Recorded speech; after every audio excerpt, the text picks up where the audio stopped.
Methods. Methods are functions that are defined inside a class that perform specific tasks. They allow code reusability and encapsulation by hiding the internal implementation. Inside a class, methods can directly access and modify member variables. Now when we come for the general syntax of the method, it is return type, method name, parameter list, and inside you will have the body of the method with return value. Now return type. The type of value the method returns. If it doesn't return anything, it may be mentioned as void. Method name. The name of the method.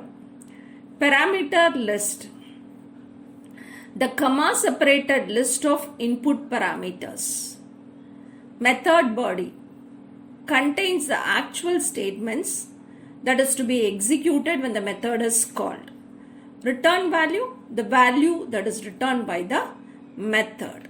Now, when we go for method, we have method without parameters and we have method with parameters.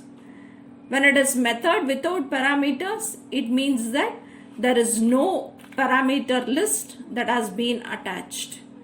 When it is with parameters, we come for a list of variables or values that has been passed inside.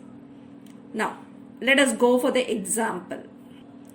We have a class box where inside which you have the double variables as width, height and depth.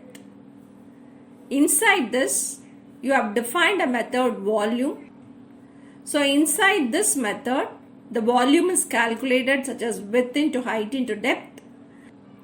Now when we go for method with parameters, we consider two aspects that can be passed inside the method.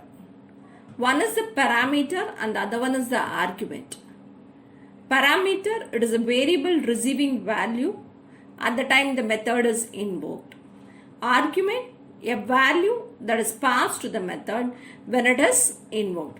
For example, when you have static void square in the brackets, when you have int num, now int num is passed as a parameter. Now here num is a parameter. Now in the same case, when you pass it as square of 5, where you pass the value, now this 5 is an argument. What is that is? When you go for method, you have with parameters, without parameters, with return type, without return type. This method encapsulates the method helps in hiding internal implementation details. It helps in code reusability by avoiding repetition, making code modular and maintainable.